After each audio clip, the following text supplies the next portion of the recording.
हमारे राजस्थान या ट्राइबल के मिनिस्टर हैं या राज्य के प्रभारी जब भी विकास के बात पे, बेरोजगारी की बात पे, भ्रष्टाचार की बात पे फंसते हैं, क्या लाते? धर्म को आगे ले आते। धर्म हमारी रक्षा करता है। आज क्या कर, धर्म की रक्षा करेंगे, धर्म की रक्षा कर, चुनाव आते धर्म की रक्षा करते जी। हिंदुत्व एक आस्था है, एक धर्म है जी। सब मानते थे, लेकिन आज क्या बना है? मैं जहां तक समझता हूं कि हिंदुत्व को ढाल बनाया, उसकी वजह से नुकसान किसको हुआ? ढाल को होता है जी। इस ढाल की आड़ में राज करने वाला व्यक्ति वो तो सुरक्षित है, लेकिन जिसको ढाल बनाया है उस पे अटैक होता है। तो आज लोगों के अंदर जिस तरह से हिंदुत्व को आगे करके राज किया जा रहा है, तो अटैक हिंदुत्व पे हुआ, तो हिंदुत्व से नफरत होने लगी है लोगों को। डीएनए टेस्ट विवाद में आपने ब्लड सैंपल दिखाया, ये समाज के सम्मान के लिए था या सुर्खियां बटोरने का नया तरीका? देखो, आज तक देखा गया है कि आदिवासी समाज को कोई भी नेता आया, कोई भी पार्टी आए, बजा के चली जाती है। उनको लगता है कि ये कमजोर समाज है, पिछड़ा हुआ समाज है, वो ज्यादा विरोध नहीं करेगा क्योंकि आर्थिक रूप से मजबूत नहीं है। तो मेरा यही उद्देश्य था कि कमजोर नहीं है इतना जी। हमने कई डीएनए दिए, मंत्री जी टेस्ट करा के भेजे। ये बहुत बड़ा लांछन लगाया है पूरे समुदाय को। ये समुदाय की आत्मविश्वास की बात थी, इसलिए मुझे आगे होकर लड़ना पड़ा। ये आया है कि 400 से 500 बच्चों को दस्तावेज लेके इसका दुरुपयोग करके अकाउंट खुलवा के सिम करके फ्रॉड हुआ। 1800 करोड़ में से 1500 करोड़ के आसपास विदेश में पैसा गया है। 300 तो मोदी जी दावा कर रहे हैं कि हम देश को मजबूत बनाएंगे जी। तो हमारे देश से चोरी होके पैसा जा रहा है, तो वो डबल इंजन की सरकार क्या करने लगी? मेरे पत्र लिखने के बाद, मतलब जिन बच्चों पे, निर्दोष बच्चों को फंसाया जा रहा था, इन बच्चों को कहीं की आज राहत मिली। इसमें बड़े बड़े लोग इन्वॉल्व हैं और मुझे ये भी पता है कि मेरे एक पत्र लिखने से काम नहीं होने वाला। इसलिए मैंने वित्त मंत्री को भी लिखा है, गृह मंत्री जी को भी लिखा है, डीजी साहब को भी लिखा है, और हम देखते हैं एक महीने भर में क्या होगा। और एक एक बच्चों का अकाउंट निकाल के हम बड़ी प्रेस कॉन्फ्रेंस करेंगे, खुलासा करेंगे कौन बैंक अधिकारी और जो थानों में लगे हुए पुलिस अधिकारी आज छांटगांठ कर रहे हैं, उनका भी एविडेंस के साथ हम खुलासा करेंगे। बच्चे स्कूल गिरने से मतलब कहे कि हमारे देश की भ्रष्ट नीति की वजह से स्कूलें बनी, भ्रष्ट स्कूल बनी नकारा और वो गिरी, बच्चे की डेथ हुई। सरकार ने लिपापोती की। स्कीम के तहत, दुर्घटना बीमा स्कीम के तहत जो पैसा आता है 5 से 7 लाख रुपया, वही पैसा दिया। अतिरिक्त 1-2 लाख रुपया इधर इधर किसी स्कीम में, मतलब गवर्नमेंट ने अपने हिसाब से अतिरिक्त किसी भी प्रकार का इन बच्चों को मुआवजा नहीं दिया गया। पीड़ित परिवार को मुखाग्नि देने का भी अवसर नहीं दिया गया। मैं जब मिला, उनकी बातें सुन के मेरी रूह कांप उठी थी, क्योंकि परिवार कह रहा था कि हमें साइड में रखा गया।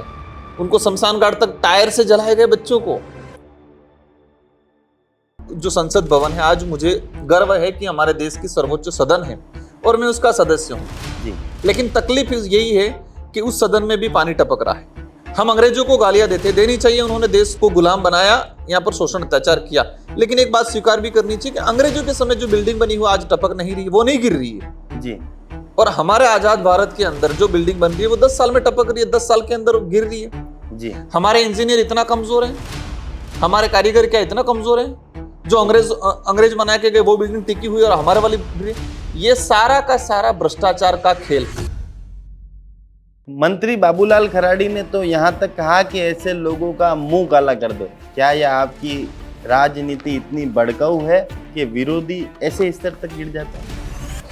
देखो, मैं जहां तक समझता हूँ पॉलिटिक्स में वही आदमी अपना संयम खोता है या बौखलाहट की स्थिति में आता है कि जिसका आधार नहीं हो जी, जिसके विचार मजबूत नहीं हो जी, जिसके विचार मजबूत नहीं हो, जिसका उद्देश्य मजबूत या विजन अच्छा क्लियर नहीं हो, वो आदमी बौखलाहट की स्थिति में आता है। पोशाक घोटाला हुआ, कपड़ों का घोटाला हुआ, हॉस्टलों में सामग्री का घोटाला हुआ, निर्माण में घोटाला हुआ।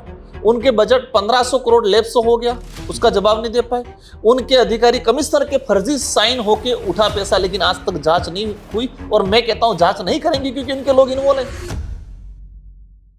मन्ना लाल जी की जी बात करें जी, मैं व्यक्तिगत मुझसे कोई दुश्मनी नहीं है।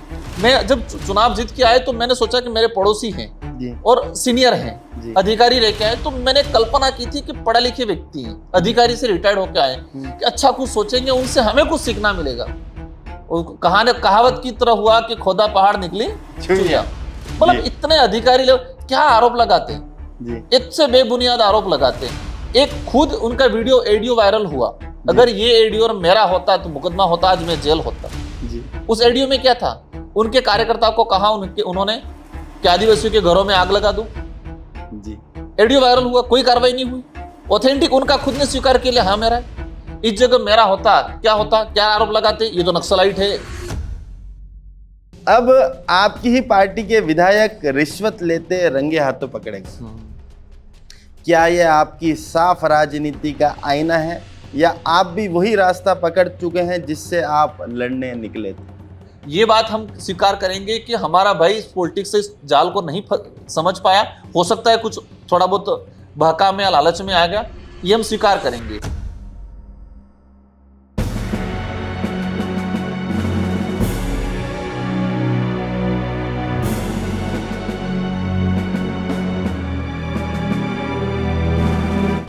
नमस्कार, मैं मयूर अलबेला और आप देख रहे हैं अलबेला राजस्थान। इसका विशेष कार्यक्रम द अलबेला शो में आज के जो मेहमान हैं उनके लिए राजकुमार साहब का एक मशहूर डायलॉग मैं आपको सुनाना चाहूंगा कि हम वो कलेक्टर नहीं जिनका फूंक मारकर तबादला किया जा सकता है। कलेक्टरी तो हम शौक से करते हैं, रोजी रोटी के लिए नहीं। एक बात दिल्ली तक मशहूर है कि राजपाल चौहान के हाथ में तंबाकू का पाइप और जेब में इस्तीफा रहता है। जिस रोज इस कुर्सी पर बैठकर हम इंसाफ नहीं कर सकेंगे, उस रोज हम इस कुर्सी को छोड़ देंगे। समझ गए जानी? तो बिना वक्त गवाए आपके अतिथि का स्वागत करते हैं, जो डूंगरपुर और बांसवाड़ा से सांसद है, राजकुमार जी रोज साहब। बहुत बहुत स्वागत है। आदिवासियों की आवाज हैं, गरीबों के मसीहा हैं, ये सारे खिताब आपको प्राप्त हैं, और यूं कहें कि दक्षिणी राजस्थान के शेर हैं, इसलिए आपकी तुलना हमने राजकुमार साहब से करी। Thank you. जोहार आपके चैनल के माध्यम से, और आपको मेरी ओर से और पूरे क्षेत्र की तरफ से आपके नए चैनल के शुभारंभ कहें, या फिर आपके नए आपने जो लोकतंत्र का जो चौथा स्तंभ है, जी जी, उस चौथे स्तंभ में निष्पक्षता के साथ आपने जो शुरुआत की है, उसके लिए मैं आपको बधाई देना चाहता हूँ, आपकी पूरी टीम को बधाई देना चाहता हूँ। आपने मेरे लिए एक शायरी कही जी। मैं खुश भी हूँ, और मैं थोड़ा कहना चाहूंगा कि न मैं शेर हूँ, न मैं कोई मसीहा हूँ, मैं एक सांसद हूँ, लेकिन उससे ज्यादा मैं फील करता हूँ कि एक मामूली सा जनसेवक हूँ या मामूली सा कार्यकर्ता हूँ। ये अपने आप में कहलवाने में ज्यादा मैं गौरवान्वित महसूस करता हूँ। नहीं, आप गौरवान्वित जरूर महसूस करते हैं, पर जनता के बीच से हम जब भी सर्वे करते हैं तो जनता की एक आवाज बन, जैसा आज उत्तरी भारत में हम देखते हैं तो रविंद्र सिंह भाटी का एक अलग दबदबा है, वैसे ही दक्षिणी राजस्थान में राजकुमार जी रोत का नाम आते ही लोग एकदम टेंशन में आ जाते हैं। अब प्रश्नों का सिलसिला चालू करते हैं।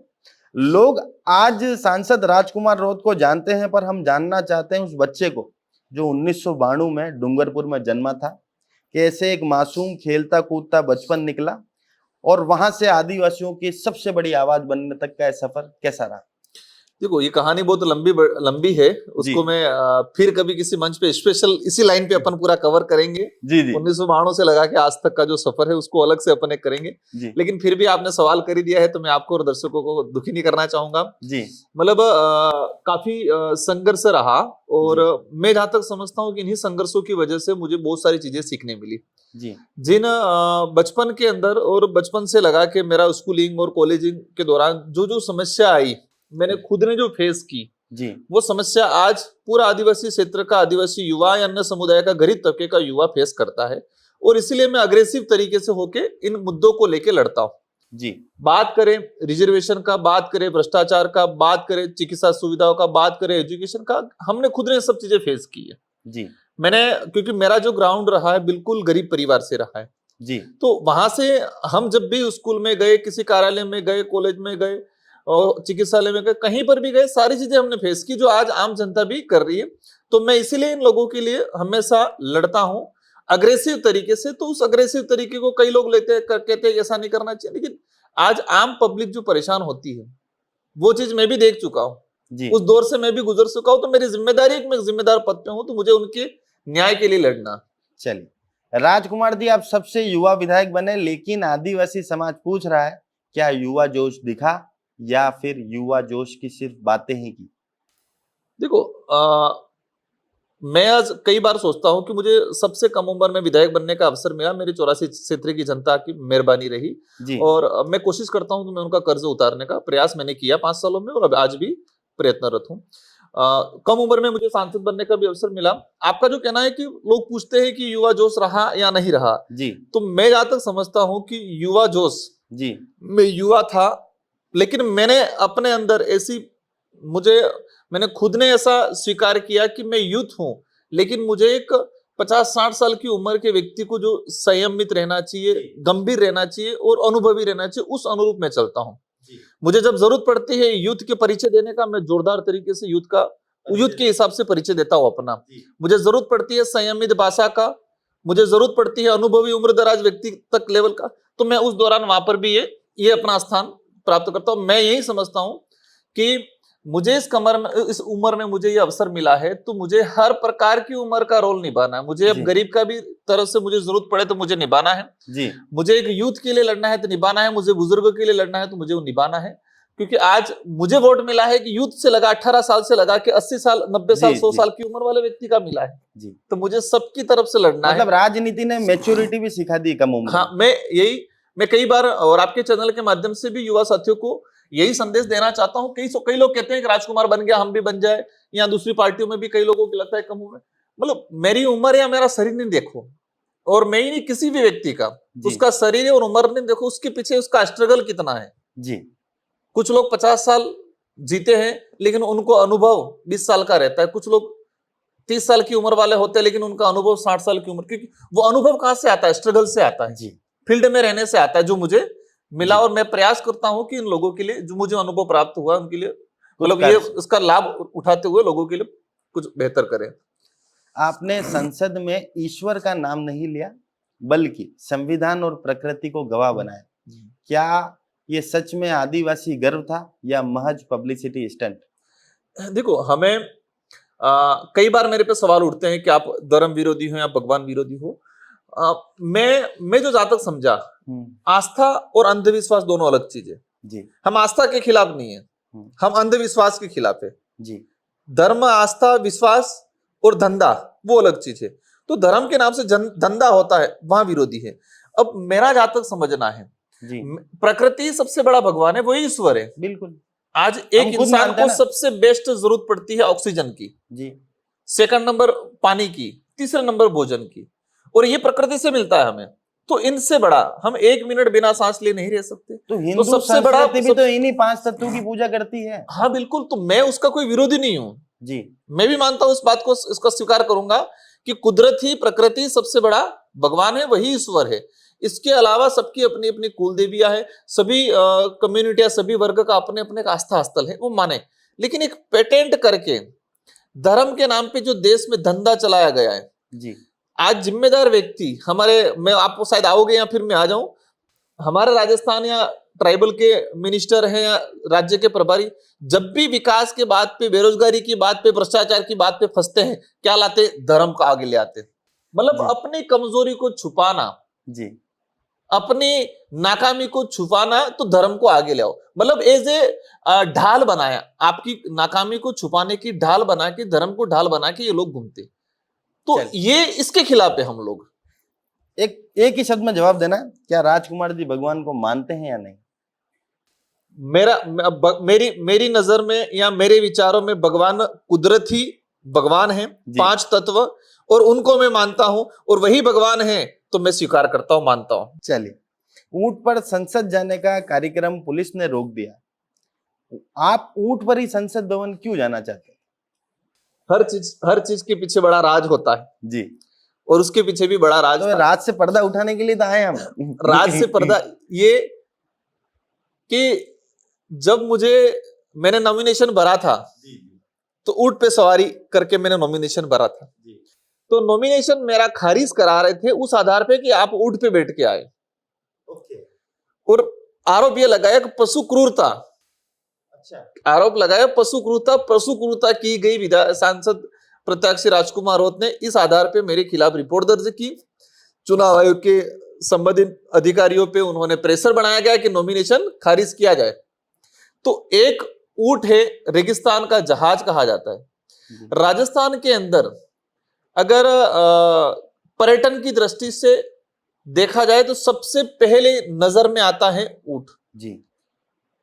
तो एक हमारा मतलब ऊंट पे बैठना जी, ऊंट पे बैठना वो सवारी का साधन है जी, तो कई नेता बैठे हैं पहले हाथी है ऊंट पे बैठना सवारी हाँ बकरी पे बैठ के जा रहा हो समझ में आए वो जी, पशु क्रूरता की दृष्टि में आता है समझ में आता है वो मानव क्रूरता कर रहे हैं जी, मानवों के साथ अन्याय कर रहे हैं वो गलत नहीं है वो तो मेरा यही था हमारे कार्यकर्ताओं सबकी आशा थी कि ऊंट पे बैठ के गए थे नॉमिनेशन भरने और उसी ऊंट पे बैठ के दिल्ली सदन में भी जाएंगे मेरे कार्यकर्ताओं की भावना थी मेरे कार्यकर्ताओं की इच्छा थी तो उस इच्छा पूरी करने का मैंने प्रयास किया ऊंट वो जरूर नहीं मिला लेकिन उसी का भाई मुझे दिल्ली से मैंने प्रयास किया और मैं लेके गया और मेरा उद्देश्य वही था कि वो मैसेज देना था जी ये वाला और सेकंड मैसेज ये देना था कि राजस्थान के अंदर ऊंट मतलब पर्यटन को आकर्षित करने के लिए सरकारें करोड़ों रुपया खर्चा कर रही है जी विज्ञापन में जी लेकिन जो पर्यटन ऊंट के हिसाब से आकर्षित हो रहा है उस ऊंट पालकों के लिए गवर्नमेंट ने कोई स्कीम नहीं लागू की है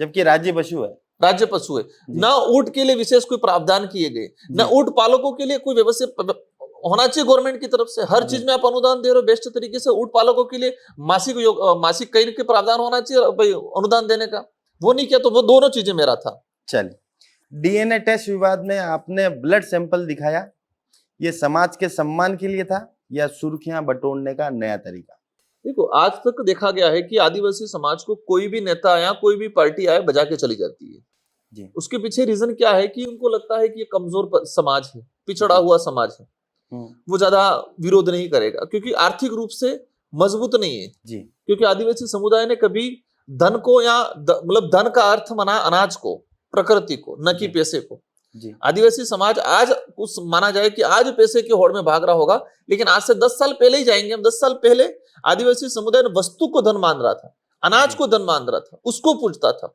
आज लक्ष्मी की पूजा लक्ष्मी का नाम लेते ही नोट आती है दिमाग में लेकिन आदिवासी समुदाय के अंदर लक्ष्मी या धन का नाम लेते ही अनाज आता है वो उसकी पूजा करता है तो वही चीज आपने जो सवाल किया था कि डीएनए तो आदिवासी समुदाय को कमजोर माना जाता था इसलिए मंत्री ने पता नहीं किस हिसाब से उन्होंने एक वो कहे कि अंदर की जो द्वेष भावना अंदर की आपकी जो गंदी सोच बाहर आई तो मेरा यही उद्देश्य था कि कमजोर नहीं है इतना हमने कई डीएनए दिए मंत्री जी टेस्ट करा के भेजन ये बहुत बड़ा लांछन लगाया है पूरे समुदाय को और आदिवासी समुदाय नहीं साथ ही सभी समुदाय के लिए क्योंकि आज आदिवासी समुदाय के लिए बोला किसी और कल उठा किसी और समुदाय के लिए बोलेंगे सही बात ये समुदाय की आत्मविश्वास की बात थी इसलिए मुझे आगे होके लड़ना पड़ा 1800 करोड़ की ठगी पर आपने शोर मचाया लेकिन जनता पूछती है क्या सांसद की ताकत सिर्फ पत्र लिखने तक सीमित है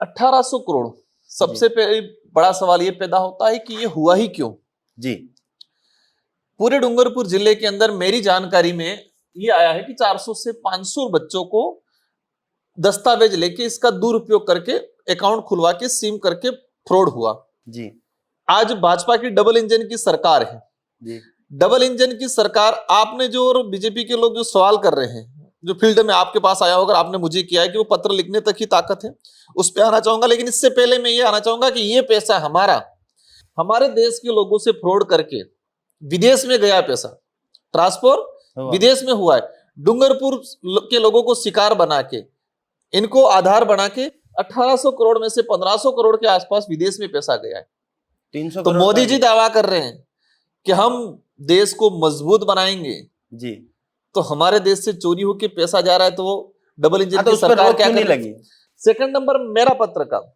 मैंने पत्र लिखे इसके बाद साइबर के अधिकारी एक्टिव हुए इसमें पुलिस के अधिकारी जो जांच अधिकारी हैं या फिर साइबर के थानों में लगे हुए कुछ लोग भी मिले हुए उनसे ओके और गरीब लोगों को जो लड़के जो फंसाए गए उनसे ही छोटा मोटा पैसा लेके मामला सुलटारा कर रहे मेरे पत्र लिखने के बाद डिपार्टमेंट सक्रिय हुआ और अभी तक जानकारी में आया है 150 से 200 लोगों को बच्चों को आइडेंटिफाई करके उनका क्लियरिफिकेशन लिया है मतलब जिन बच्चों पे निर्दोष बच्चों को फंसाया जा रहा था इन बच्चों को कहीं के आज राहत मिली और ये इसमें बड़े बड़े लोग इन्वॉल्व हैं 1800 करोड़ इसका मतलब और मुझे ये भी पता है कि मेरे एक पत्र लिखने से काम नहीं होने वाला है इसलिए मैंने वित्त मंत्री को भी लिखा है, गृह मंत्री जी को भी लिखा है, डीजी साहब को भी लिखा है, और हम देखते हैं एक महीने भर में क्या होगा। और एक एक बच्चों का अकाउंट निकाल के हम बड़ी प्रेस कॉन्फ्रेंस करेंगे, खुलासा करेंगे कौन बैंक अधिकारी और जो थानों में लगे हुए पुलिस अधिकारी आज छांटगांठ कर रहे हैं, उनका भी एविडेंस के साथ हम खुलासा करेंगे। चलिए, झालावाड़ में आपके खिलाफ पथराव हुआ, ये जनता की नाराजगी थी या आपके विरोधियों का खेल या फिर आपकी ही राजनीति का उल्टा असर? देखो, झालावाड़ के अंदर जो घटना हुई, सबसे पहले ये कि मैं झालावाड़ गया ही क्यों। झालावाड़ इसलिए गए, बच्चे स्कूल में स्कूल गिरने से मतलब कहे कि हमारे देश की भ्रष्ट नीति की वजह से स्कूलें बनी, भ्रष्ट स्कूल बनी नकारा और वो गिरी, बच्चे की डेथ हुई। सरकार ने लीपापोती की। सरकार ने क्या किया, जो स्कीम के तहत, दुर्घटना बीमा स्कीम के तहत जो पैसा आता है 5 से 7 लाख रुपया, वही पैसा दिया। अतिरिक्त 1-2 लाख रुपए इधर इधर किसी स्कीम में, मतलब गवर्नमेंट ने अपने हिसाब से अतिरिक्त किसी भी प्रकार का इन बच्चों को मुआवजा नहीं दिया गया। जी, ठीक है, लिपापोती की गई। उसको लेके परिवार पीड़ित, और पीड़ित परिवार को मुखाग्नि देने का भी अवसर नहीं दिया गया। मैं जब मिला, उनकी बातें सुन के मेरी रूह कांप उठी थी, क्योंकि परिवार कह रहा था कि हमें साइड में रखा गया। उनको शमशान घाट तक टायर से जलाए गए बच्चों को। जी, टायर से जलाया गया बच्चों को। हाँ, आपने पोस्ट डाली भी थी, मीडिया में आया, वीडियो जारी हुआ, लेकिन प्रशासन, सरकार मानने को लेती है। मतलब जो मरे तो सरकार दोषी है, लेकिन उनको अंतिम संस्कार भी ढंग से नहीं करने दिया, इस वजह से गए। जी, अब होता क्या है, वही भाजपा के और आरएसएस के लोगों ने प्लांटेड कुछ लोगों को तैयार करके बीच में भेजा, उनको गुमराह करके। यही था कि इस कार्यक्रम को फेल करना। लेकिन मैं झालावाड़ की जनता को धन्यवाद देना चाहता हूं कि 4 से 5 हजार जनता हमारे साथ खड़ी रही और शाम तक रुकी, और आज भी तैयार है। अगर न्याय नहीं मिलेगा तो बहुत जल्दी बड़ा कार्यक्रम दोबारा करने वाले हैं। चलिए, भजनलाल सरकार पर हमला करते हुए आपने कहा कि क्या मरम्मत के लिए मासूमों की जान जरूरी थी? क्या ये सच में पीड़ा थी या मौके पर किया गया वार? ये झालावाड़ अकेले का इशू नहीं, पूरे राजस्थान का इशू है। मेरा एक ही सवाल है, और ये सच्चाई है कि राजस्थान में डबल इंजन की सरकार बनने के बाद स्कूलों के डेवलप के लिए समसा के तहत बजट आता है। 2 साल का मैंने भी हमारे विधायक जी से क्वेश्चन लगवाया, 2 साल में सरकार ने समसा के तहत बजट नहीं दिया है, ना के बराबर। अच्छा, ना के बराबर। डबल इंजन की सरकार बता रहे हैं। चलो समझ में आता है, केंद्र में दूसरी सरकार होती है, क्योंकि समसा से केंद्र से भी आता है, केंद्र प्लस राज्य का हिस्सेदारी होती है। 2 साल में राजस्थान सरकार ने, केंद्र सरकार ने राजस्थान के कितने स्कूलों के लिए कितना कितना डेवलप का पैसा दिया? नहीं दिया पैसा। बस धर्म के नाम पे राजनीति करनी। ये मेरा सवाल था कि आपने स्कूलों के लिए क्या किया? जी सर, आप बताएं कि आप देश के उस भवन में बैठते हैं, उस संसद में बैठते हैं जहां से देश की नीति बनती है। आप बताएं कि क्या वाकई में जो देश है वो धर्म के नाम पर चल रहा है, धर्म के नाम पर खिलवाड़ हो रहा है? देखो, आपकी सवाल है उस पर शुरुआती जो अंतिम है, मैं शुरुआती जो संसद भवन है, आज मुझे गर्व है कि हमारे देश की सर्वोच्च सदन है और मैं उसका सदस्य हूँ जी। लेकिन तकलीफ यही है कि उस सदन में भी पानी टपक रहा है। अच्छा, उस सदन में के अंदर भी पानी टपका। हम अंग्रेजों को गालियां देनी चाहिए, उन्होंने देश को गुलाम बनाया, यहाँ पर शोषण अत्याचार किया, लेकिन एक बात स्वीकार भी करनी चाहिए कि अंग्रेजों के समय जो बिल्डिंग बनी हुई आज टपक नहीं रही, वो नहीं गिर रही है जी। और हमारे आजाद भारत के अंदर जो बिल्डिंग बन रही है वो 10 साल में टपक रही है, 10 साल के अंदर गिर रही है। आज हम लोग कहते हैं कि मेक इन इंडिया, हम लोग कहते हैं अमृत भारत, हम कहते हैं कि विश्व गुरु बन रहे। कौन सा विश्व गुरु बन रहे जो 10 साल के अंदर बिल्डिंग गिर रही है? जी। हमारे इंजीनियर इतना कमजोर है, हमारे कारीगर क्या इतना कमजोर है? जो अंग्रेज बना के गए वो बिल्डिंग टिकी हुई और हमारे वाली गिरी। ये सारा का सारा भ्रष्टाचार का खेल है और इसके जिम्मेदार सब है, सिस्टम पूरा है, हम सब है। जनता को भी मानना पड़ेगा, हमको सबको स्वीकार करना पड़ेगा जी। आज क्या स्थिति बना रखी है देश के अंदर? फर्जी तरीके से एसआई बन रहा है, फर्जी तरीके से इंजीनियर बन रहा है, फर्जी तरीके से अधिकारी बन रहा है, फर्जी तरीके से खेल में भी जा रहे हैं। मतलब जो भी सिफारिश वाला है वो आगे जा रहा है जी। और सिफारिश वाला चैनल भी ज्यादा चलते हैं, बिन सिफारिश वाले चैनल भी नहीं चल रहे हैं जी। तो सच्ची बात नहीं जाएगी। जहां सिफारिश से चैनल चलेगा, सिफारिश से अधिकारी बनेगा, वो अच्छा काम नहीं करेगा। आज देश की स्थिति बहुत भयंकर होती जा रही है, भ्रष्टाचार चरम सीमा पे जी। आपका जो सवाल था, मुझे जहां तक लगता है जी कि धर्म एक आस्था का विषय है जी। धर्म हमारी रक्षा करेगा, ना कि हम धर्म की रक्षा करें। जी। धर्म हमारी रक्षा करता है। आज क्या करो, धर्म की रक्षा करेंगे, धर्म की रक्षा कर, चुनाव आते धर्म की रक्षा करते। जी। हिंदुत्व एक आस्था है, एक धर्म है जी, सब मानते थे। जैन समुदाय का अपना एक अलग धर्म पूजा पद्धति है, अपनी आइडेंटिटी है, लेकिन फिर भी वो हिंदुत्व को फॉलो करता है। आदिवासी समुदाय की अपनी खुद की आइडेंटिटी, अपनी खुद की धार्मिक व्यवस्था है, फिर भी वो मानता है जी। सिख भी मानता है। लेकिन आज क्या बना है, मैं जहां तक समझता हूं कि हिंदुत्व को ढाल बनाया, उसकी वजह से नुकसान किसको हुआ? ढाल को होता है जी।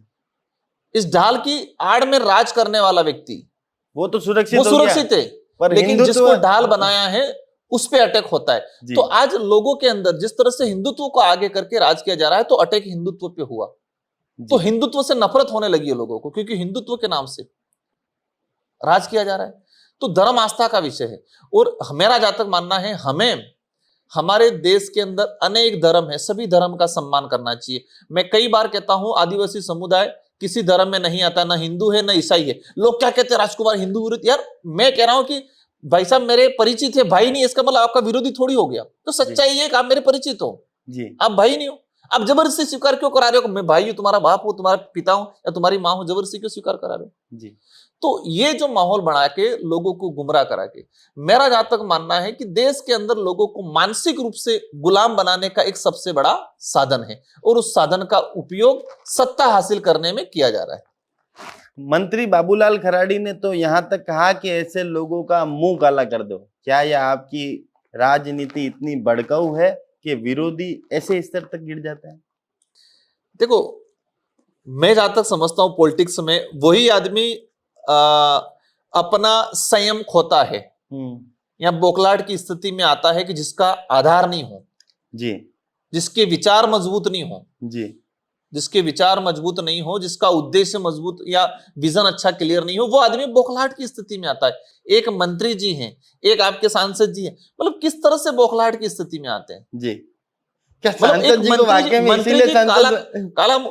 अब जब भी टीएडी डिपार्टमेंट का भट्टा बैठा हुआ है जी, मैंने जब से टीएडी मंत्री जी बने, महीने 2 महीने तक मैंने उनको ब्रीफ किया, उनको महसूस किया। इसके बाद 3 महीनों बाद मैंने बोलना शुरू किया कि मंत्री टीएडी मंत्री जी टीएडी मंत्री नहीं है, भाजपा के प्रचार मंत्री हैं जी।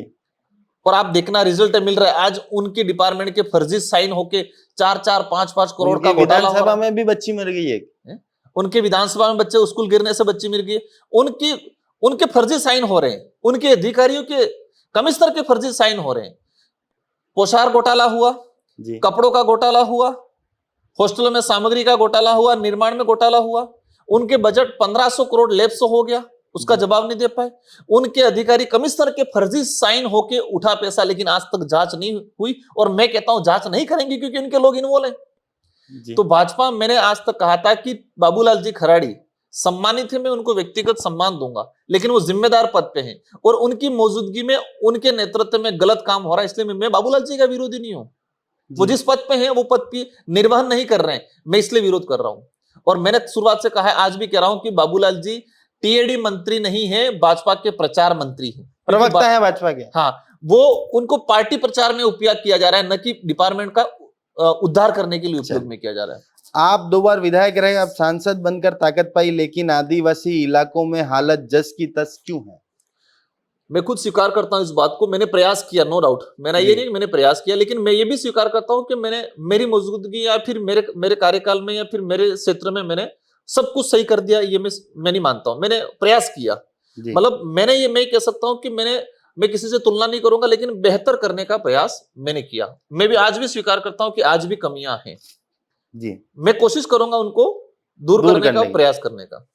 आपकी पहचान बागी और अलग छवि वाली है, क्या ये सच में विचारधारा है या बड़े नेताओं से सौदेबाजी का दबाव बनाने का हथियार? कई लोग कहते हैं, ये चीजें कई बार दोहराते हैं, और विपक्षों को जब मुद्दा नहीं मिलता है तो हम पे इस तरह का लांछन भी लगाते हैं।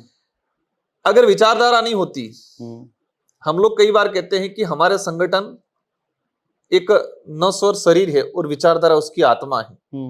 और मैं जहां तक मानता हूं कि हमारी आत्मा मजबूत है, हमारी विचारधारा मजबूत है। इस विचारधारा के लिए लड़ा जाता है। हमारे संगठन में यहां तक है, हमारा एमपी एमएलए नहीं बनेगा चलेगा, लेकिन विचारधारा कमजोर नहीं होनी चाहिए जी।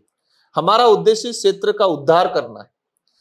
इस क्षेत्र को बिल्कुल जो सोतेला व्यवहार किया गया सत्ताधारी लोगों ने, उसको मुख्य धारा में लाने की जो बात करते हैं, या इस क्षेत्र में जो भ्रष्टाचार हो रहा है उसको खत्म करने का हमारा उद्देश्य। चलिए, भील समाज में हीरो बनने निकले थे, लेकिन आपके खिलाफ भी आंदोलन खड़ा हो गया। क्या आपने उनकी उम्मीदें तोड़ी?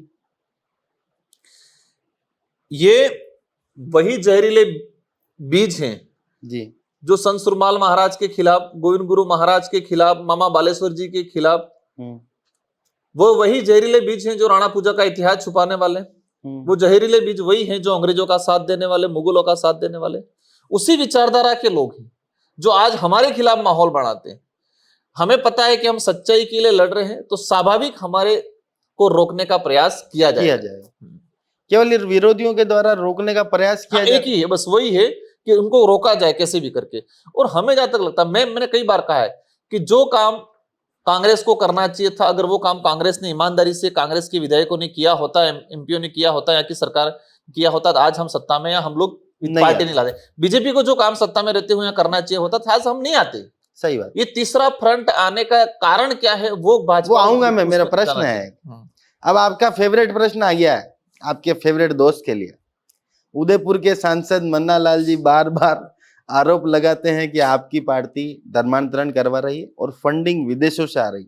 जनता को सच बताइए, क्या ये झूठ है या इसमें सच्चाई का हिस्सा भी है? देखो, मैंने पहले भी कहा कि उनका सबसे बड़ी ढाल है धर्म। इनकी सत्ता हासिल करने का, सत्ता में बने रहने का सबसे बड़ा ढाल है धर्म। मैं कई बार, मैं ही नहीं, हमारे पार्टी के सारे पदाधिकारी, विचारधारा के सारे लोगों ने, हमारा जो है कि आदिवासी समुदाय का डिवाइडेशन हो रहा है, उसको रोकना है जी। क्षेत्रीय डिवाइडेशन हुआ, राज्यों में बटे, जातियों में डिवाइडेशन हुआ, धर्म में डिवाइडेशन हुआ। मैं थोड़ा 1 मिनट में एक्सप्लेन कर दूंगा। जैसे कि जातियों में, आज कटारा गोत्र का आदमी रावत बना हुआ है, कुछ लोग रावत बन के ओबीसी में भी चले गए। कटारा गोत्र का आदमी ही आदिवासी भील मीणा बन गया है उदयपुर के आसपास।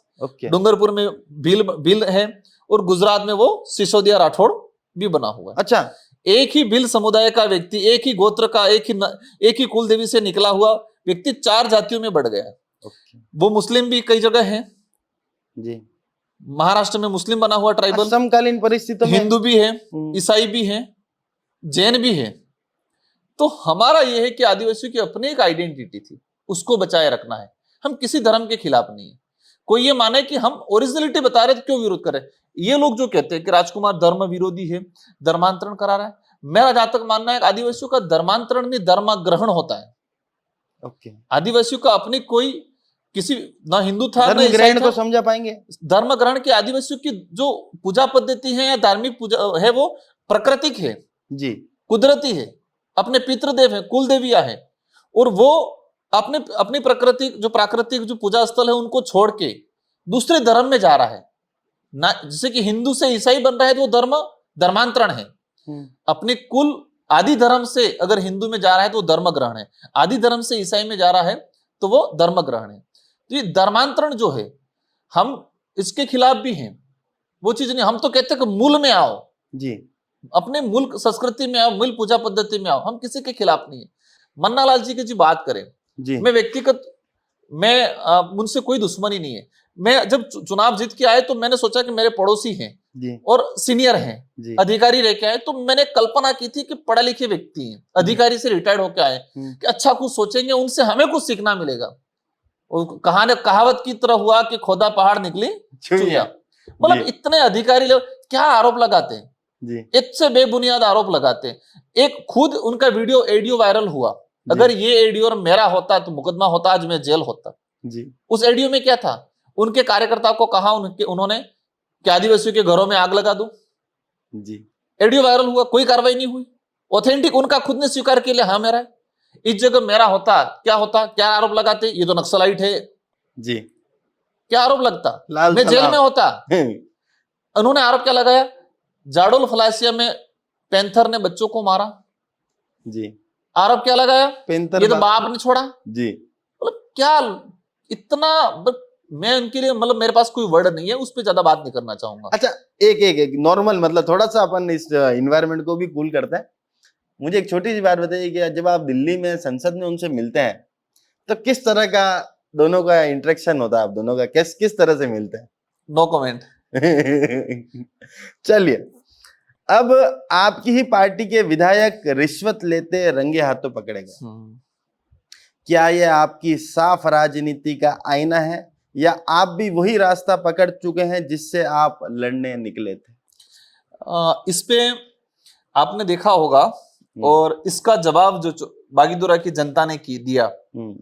विधायक जेल में गया, भाजपा ने बड़े बड़े शहर के अंदर बैनर लगाए। अब मैं ये नहीं समझ रहा हूं कि हमें तो लग रहा था कि एसीबी ने ट्रेप किया, लेकिन जिस तरह से बांसवाड़ा के अंदर होर्डिंग लगाए भाजपा ने, तो हमें लगा, हमें क्या हकीकत हुआ कि भाजपा ने ट्रेप करा जी, एसीबी ने ट्रेप किया, एक्सेप्ट जी। हो सकता है कुछ तक हमारे विधायक को जो जाल बिछाया था उसमें फंसा, हो सकता है 1-2% हमारे भाई की थोड़ी गलती होगी, लेकिन जहां तक मेरा एक ही सवाल था, जो फंसाने वाला कौन था?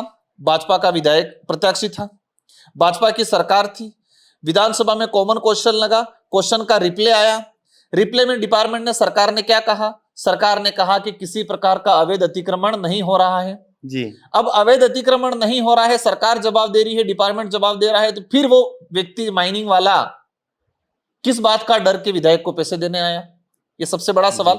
या तो सरकार ने जवाब झूठ दिया या फिर वो आदमी जबरदस्ती आया, दोनों में से एक चीज हो सकती है। सरकार या तो जवाब सही दिया तो वो आदमी झूठ पैसे देने आया, या तो सरकार ने जवाब गलत दिया तो इसका मतलब सरकार इन्वॉल्व है पूरा जी। ये प्लानिंग के तहत फंसाया गया। ये बात हम स्वीकार करेंगे कि हमारा भाई पॉलिटिक्स से इस जाल को नहीं समझ पाया, हो सकता है कुछ थोड़ा बहुत बहका में या लालच में आ गया, ये हम स्वीकार करेंगे, लेकिन हकीकत यह है कि उसको प्लानिंग के तहत फंसाया गया और उसका जवाब बागीदोरा की जनता ने उपचुनाव में, पंचायती राज में जो बीजेपी की सीट हमेशा हुआ करती थी, इसको हरा के दिया।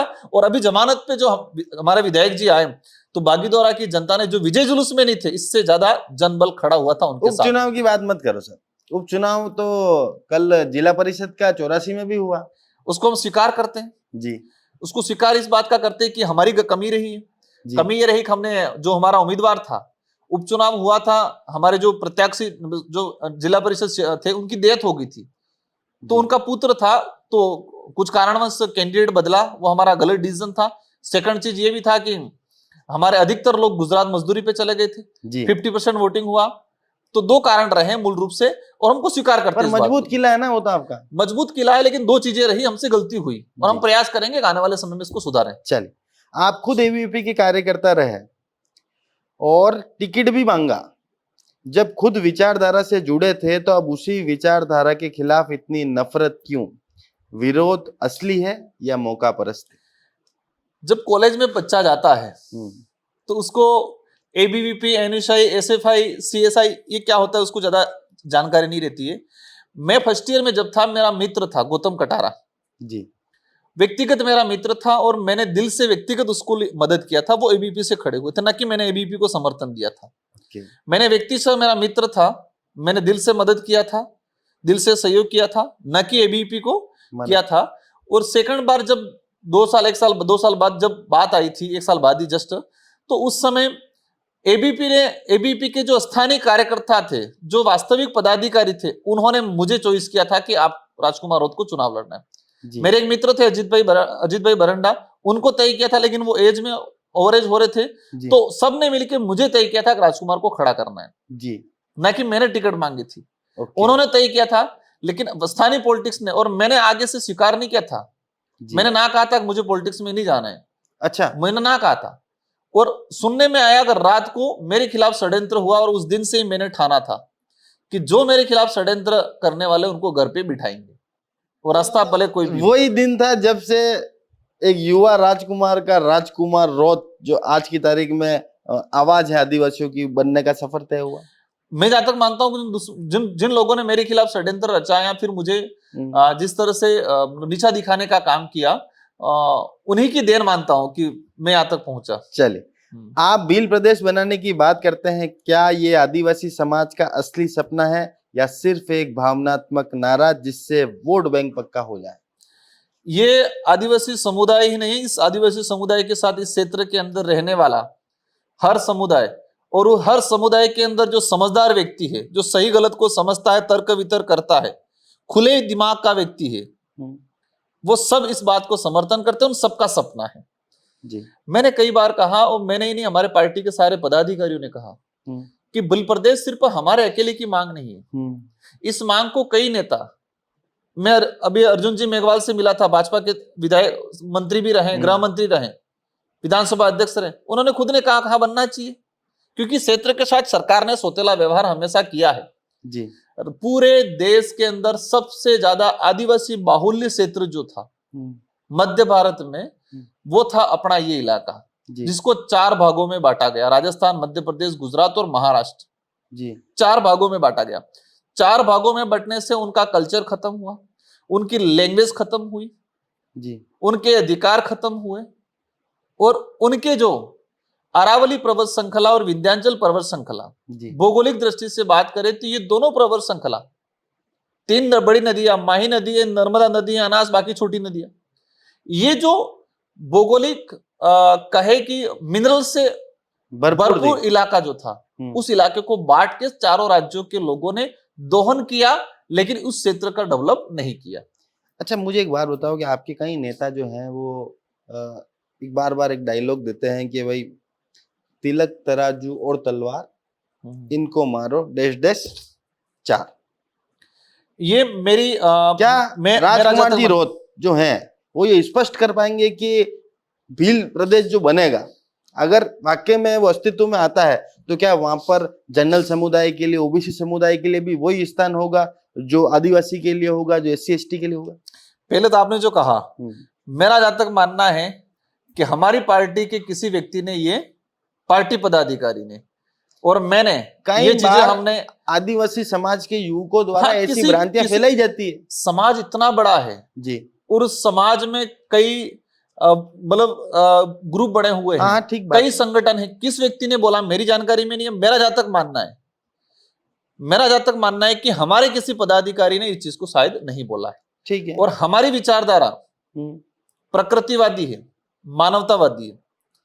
आज आदिवासी समुदाय से हम लोग आते हैं, मेरा पहला कर्तव्य है कि मुझे समुदाय के लिए लड़ना है, समुदाय के अधिकारों के लिए लड़ना है। इसका अर्थ यह नहीं होता है कि हम किसी अन्य समुदाय का गलत सोचते हैं जी। मैं विधायक रहा, आज सांसद हूं, मेरे साथ, मेरे पास हर समुदाय का व्यक्ति आता है, हर व्यक्ति की वाजिब समस्या का समाधान करता हूं दिल से। जितना स्थान आदिवासी समुदाय का व्यक्ति आया है उतना उनको भी मिलेगा, हर किसी को मिलेगा। हम एक ही हमारी लड़ाई है, जो शोषण करेगा, अत्याचार करेगा, ऊंच नीच की भावना रखेगा जी, छुआछूत की भावना रखेगा, और उस हर व्यक्ति के खिलाफ खड़े रहेंगे मजबूती से, भले वो आदिवासी हो, भले वो सामान्य हो, भले वो ओबीसी हो, भले वो कोई भी हो जी। और आज आप देख रहे होंगे हमारी सबसे बड़ी लड़ाई जी किसी समुदाय से नहीं है, न कि कांग्रेस, और ओरिजिनल किससे है? कांग्रेस बीजेपी के आदिवासी नेताओं से जी, क्योंकि उनको अवसर मिला था इस क्षेत्र का भला करने का। आऊंगा, उस पर भी आ रहा हूं। जब बाप पार्टी बनी थी तो कहा गया कि कांग्रेस और बीजेपी ने ही आपको फंडिंग से खड़ा किया, लेकिन आज वही दोनों कहते हैं कि बीजेपी उनके लिए नासूर बन चुकी है। इसमें सच्चाई कितनी और राजनीति कितनी? सबसे पहले ये आता है कि खड़ा क्यों किया उन्होंने, सबसे खड़ा एक दूसरे के फायदे के लिए वो ये कहते हैं कि खड़ा ही क्यों किया। इससे ये सिद्ध होता है कि उनको इनके मन में फूट डालो राज करो नीति थी जी, जिसको हम कहते हैं कि अंग्रेजों की नीति थी जी। अंग्रेज चले गए लेकिन वो नीति छोड़ गए, और वो नीति इस पार्टियों के नेताओं के अंदर आज भी है। ये सच सिद्ध होता है। इनको लगा कि ट्राइबल का वोट डिवाइड हो जाएगा, हमारा फायदा हो जाएगा जी। ये हुआ। अगर उनको लगता है और उन्होंने साथ दिया है तो मैं कहूंगा कि इनके अंदर फूट डालो राज करो नीति थी, जो अंग्रेजों की थी, जो आज उनके अंदर है। अंग्रेज चले गए लेकिन अंग्रेजी सोच नहीं गई। अंग्रेजों का सफा इसलिए इनका भी सफा होना तय था। हाँ, वही हुआ फिर वही चीज हुई जी। गलत नीति होगी जिसके अंदर उसका सफाया होना है। काकरी डूंगरी रोजगार की लड़ाई थी या नेताओं का खेल? और क्या ये चिंगारी आज भी आदिवासी युवाओं के दिल में धधक रही है? काकरी डूंगरी रोजगार की लड़ाई थी जी। हकीकत तो ये था कि रोजगार की लड़ाई थी, और हकीकत ये भी है कि आज भी वो चिंगारी है, क्योंकि सरकार ने गलत किया। इस मांग को, इस बात को समझना पड़ेगा। 1167 पद खाली रहे, खाली रिक्त पद थे। कौन से पद थे? 50% ओपन कैटेगरी। मतलब ओपन कैटेगरी का अर्थ कुछ लोग निकालते सिर्फ ये सामान्य वर्ग से, 9 इसमें सभी वर्ग के पात्र लोग जा सकते हैं। ये प्रावधान था। अधिसूचना ये कह रही थी। अब एसटी के लिए पात्रता थी 36%, सामान्य के लिए, जनरल के लिए पात्रता थी 60%। अब एसटी के पात्र बच्चे थे, उस आधार पे बच्चे हाईकोर्ट गए। हाईकोर्ट एकल पीठ ने डिसीजन दिया कि सीट के लिए पात्रता नहीं है, व्यक्ति के लिए पात्रता है। जी। पात्रता किसके लिए है? व्यक्ति के लिए है कि किस वर्ग का व्यक्ति आ रहा है उसकी क्या पात्रता है, न कि सीट के लिए। ओपन कैटेगरी में सभी वर्ग के पात्र व्यक्ति जा सकते थे, तो सामान्य की पात्रता 60 थी, वो पूरे फिलअप हो गए। रिक्त पद थे तो एसटी की पात्रता 36 थी, तो वो जा सकते। मैंने विधि विभाग को 4 टिप्पणियां की थी जी कि एसटी की पात्रता क्या है और 50% ओपन कैटेगरी के पद की पात्रता क्या है। वो पद है जो रिक्त सीट है, उस सीट को प्राप्त करने के लिए पात्रता क्या होनी चाहिए। आज तक नहीं आया। इससे सिद्ध होता है कि एसटी का व्यक्ति पात्र था। सरकार खुद कांग्रेस की थी, कांग्रेस के कई लोग भी इसमें इन्वॉल्व थे, लेकिन होता क्या है, कांग्रेस के ही लोगों ने इसको करवाया, कुछ लोगों ने, बीजेपी के लोग भी इन्वॉल्व थे, और उनको कुदरत, वही बात आगे भगवान की, प्रकृति ने उनको जवाब दिया जी। कुछ लोग उसके नाम से आरपीएससी में भी चले गए जी, काकरी डुंगरी के नाम से। कुछ लोग मंत्री भी बन गए, और कुदरत ने क्या किया सबके सामने जी। मैं जहां तक समझता हूं, हम अगर प्रकृति का अर्थ भगवान है, तो मेरे हिसाब से भगवान या प्रकृति से बड़ा कोई और नहीं हो सकता है जी। वो सबके साथ न्याय करती है जी। तो यही चीज हुआ। तो सरकार ने क्या किया, या उस तत्कालीन जो नेता थे उन्होंने क्या किया, बीजेपी विपक्ष में थी, बीजेपी को क्लियर बोलना चाहिए था, लेकिन बीजेपी ने आके भी आदिवासी विरोध में काम किया जी। आदिवासी युवा वर्सेस सरकार की लड़ाई थी जी, लेकिन पॉलिसी से क्या किया, आदिवासी वर्सेस गैर आदिवासी, मतलब सामान्य वर्ग, जनरल वर्ग जी, इसको भिड़ाया आपस में जी। सामान्य वर्गों का हाथ तुम्हारे साथ अन्याय कर, पात्र सरकार, डिसीजन सरकार को करना चाहिए था कि ये सीट किसकी है जी। सरकार ने आज तक क्लियर नहीं किया, ना भाजपा ने किया। क्या सरकार की देरी की वजह से, या सरकार ने डिसीजन नहीं कर पाई, क्या उसी वजह से वो माहौल बिगड़ा? सरकार ने अपने राजनीतिक लाभ लेने के लिए जी, उनको भविष्य का वोट बैंक का डर की वजह से, ट्राइबल के वोट के महत्व को नहीं समझती है राष्ट्रीय पार्टियां। उनको लगता है ये तो चुनाव के वक्त छोटे मोटे जुमलों में, दारू शराब में ये लोग वोट दे देंगे, ना ये लोग भविष्य देखेंगे, न इतिहास देखेंगे, न वर्तमान देखेंगे। ये सोच राष्ट्रीय पार्टियों के नेता में है, इसी वजह से ये सीट नहीं मिली। लेकिन ये अब बस वक्त बदल गया, लोग सही गलत समझने लग गए हैं। लोग समझने भी लग गए हैं कि कौन सही है, कौन गलत है, कौन दुश्मन है, कौन दोस्त है, कौन हमारा हितैषी है, कौन अहितैषी है, सब समझने लग गए। चलिए, अब प्रश्नों का श्रृंखला खत्म हुआ, पर एक सर रैपिड फायर राउंड है, इसमें 5 क्वेश्चन है, 2 जवाब में से 1 जवाब देना और 5 सेकंड के अंदर देना। आदिवासियों का सबसे बड़ा दुश्मन अफसरशाही या अपने ही बिके हुए नेता? दोनों जिम्मेदार। एक मेरी नजर में पहला है कि जो राष्ट्रीय पार्टी के नेता जो गुलाम बन के बैठे। चलिए, कांग्रेस और बीजेपी के बारे में क्या सोचते हैं? दोनों से दूरी, या दोनों ने आदिवासियों को सिर्फ वोट बैंक समझा? इन दोनों की कुनीतियां हैं जी, उनसे दूरी, उनके खिलाफ। चलिए, काकरी डुंगरी आंदोलन जनता का हक या नेताओं की चाल? जनता का हक जी। अगर मुख्यमंत्री बने तो पहला काम क्या, भील प्रदेश या भ्रष्ट अफसर बाहर? ये मेरा उद्देश्य ही नहीं है, ये मेरा उद्देश्य ही, अगर मौका मिला तो नहीं है। ये तो सोचना है ना, कल्पना है ना, ये तो सर पहला मौका ही ये चाहिए हमें कि भील प्रदेश बनना चाहिए जी। हाँ। अगर कभी पार्टी बदलनी पड़ी तो कहाँ जाओगे? कहीं नहीं, अकेला काफी हूं, या जिसे आदिवासी समाज मान दे वहीं जाऊंगा? जो समाज तय करेगा, और अकेला ही काफी है, हम लोगों के साथ, जनता के साथ। चलिए, तो ये थे राजकुमार जी रौत, जिन्होंने स्पष्ट तरीके से आज अपनी बात रखी है। और आप भी दोस्तों, चैनल नया है, इसको लाइक और सब्सक्राइब जरूर कीजिएगा, और कमेंट बॉक्स में बताइएगा आपको ये कार्यक्रम कैसा लगा। जय हिंद, जय भारत, जय मेवाड़, जय जोहार।